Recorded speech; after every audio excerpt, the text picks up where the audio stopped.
اور افغانستان کی صورتحال پر ہی بات کریں گے۔ اس وقت ہمارے ساتھ موجود ہیں وزیر داخلہ شیخ رشید۔ شیخ صاحب بہت شکریہ آپ کے وقت کا۔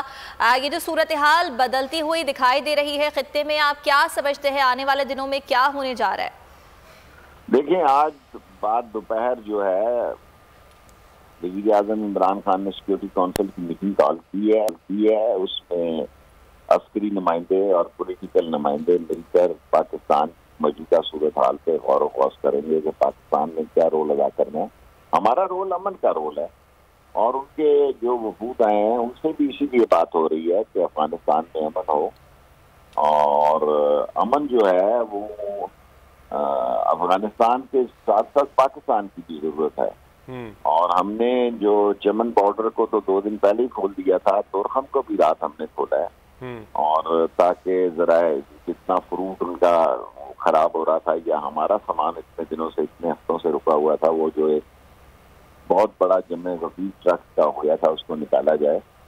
تو کوشش ہماری پوری یہی ہے کہ ہم کرائسس میں سے اپرچونٹی نکلیں اور نئے آپشن نکلیں اور ہم امن کے لیے کام کر سکیں۔ سر، افغانستان کے جو طالبان ہیں ان کی جانب سے یہ کہا گیا ہے کہ وہ اپنی سرزمین کسی دوسرے ملک کے خلاف استعمال نہیں ہونے دیں گے، اس بیان کو کتنا مثبت طور پہ دیکھتے ہیں آپ؟ بڑا مثبت بیان انہوں نے دیا ہے، اور وہاں پہ وہ ٹی ٹی پی کے کچھ جو لوگ ہیں ان کو وہ کھل کھیلنے کا موقع شاید نہ دیں، لیکن ان کی وہاں جو دوسری فورسز ہیں وہاں پہ، اور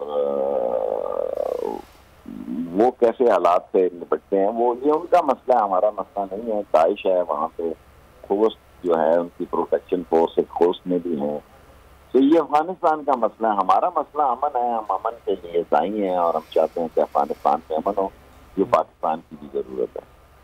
اور سر، سمجھتے ہیں کہ لیجٹیمیسی بھی بہت ضروری ہے افغان طالبان کے لیے، اور کیا پاکستان تسلیم کرے گا اب جب افغان طالبان وہاں پر حکومت بنائیں گے؟ یہ فیصلہ عمران خان کریں گے جی 3 بجے سیکورٹی کونسل کی میٹنگ میں، کہ ہم نے مستقبل کی کیا راہیں اپنانی ہیں، اور ان کی ڈائریکشن کے بعد وزارت داخلہ ویسے ہی کام کرے گی۔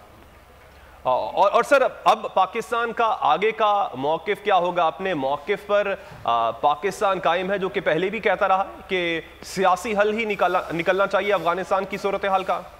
ہماری تو یہی کوشش ہے کہ پاکستان کی پوری کوشش یہ ہے کہ امن، اور امن کے لیے ہم نے ان کو دوحہ میں بھی بٹھایا طالبان کو امریکن کے ساتھ، اور پھر امریکن کے ساتھ ان کی میٹنگ بھی ہوئی، اور اس وقت جو ہے وہاں پہ چین اور روس اور پاکستان کے سفارت خانے کام کر رہے ہیں، اور ہم فارن انڈیا کو دڑا دڑ ویزے دے رہے ہیں، انٹری ویزے دے رہے ہیں، اور یہ جو 30 دن کا پروسیجر ہوتا تھا وہ ہم نے 1 دن میں کر دیا۔ سر، ایک تو میں پاکستانی جو اس وقت افغانستان میں موجود ہیں ان کے حوالے سے بھی آپ سے جاننا چاہوں گا، ان کے لیے پاکستان کی حکومت کی جانب سے کیا انتظامات کیے جا رہے ہیں کہ وہ پاکستان واپس آ جائیں؟ کل ایک فلائٹ تو ٹائم پہ آ گئی، دوسری بھی شام کو آ گئی، کیونکہ وہاں کابل پہ بڑا لوڈ ہے اس وقت انخلاء کا۔ جو فارن ڈپلومیٹس ہیں ان کو اتنی تیزی سے حالات کے بدلنے کا اندازہ نہیں تھا، اور وہ اس کے لیے ذہنی طور پر اس طرح تیار نہیں تھے۔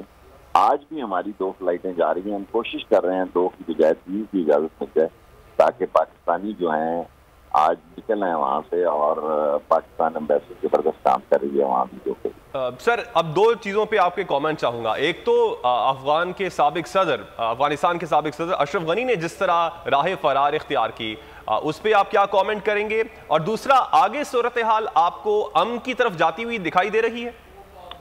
دیکھیں، میں عالمی صورتحال پہ بات کر سکتا ہوں، کیونکہ میں سمجھتا ہوں ہمیں ساری دنیا کو امن کی طرف ہی جانا چاہیے۔ بڑا سینٹرل پوائنٹ ہے، 7 ریاستیں ہیں سینٹرل ایشیا کی، پاکستان ہے، اس کے بارڈر پہ ایران ہے، چین ہے، سو افغانستان کا امن ہی ضرورت ہونی چاہیے، اور انٹرنیشنل فورسز کو جو بھی قدم اٹھائیں کہ امن کے لیے پاکستان اس میں شامل ہو۔ اور سر، اب اس وقت جو کچھ افغانستان میں اب تک ہوتا رہا ان 20 سالوں میں، اس کی ذمہ داری کسی پر تو عائد ہوتی ہے۔ پاکستان اس کے لیے کوئی کوشش کرے گا کہ جو ہماری طرف سے بھی جانوں کا نذرانہ پیش کیا گیا، افغانستان میں اتنا بڑا انسانی المیہ ہم نے دیکھا، تو اس کی ذمہ داری کسی پر تو عائد ہوتی ہے، اور پاکستان کیا کوشش کرے گا کہ انصاف ملے ان لوگوں کو جن کی جانیں گئیں؟ میرا خیال ہے ہمیں ابھی ویٹ اینڈ سی کرنا چاہیے. آج میٹنگ کے بعد میں ان ساری باتوں کا جواب دینے کی پوزیشن میں ہوں. ٹھیک، بہت شکریہ وزیر داخلہ شیخ رشید صاحب.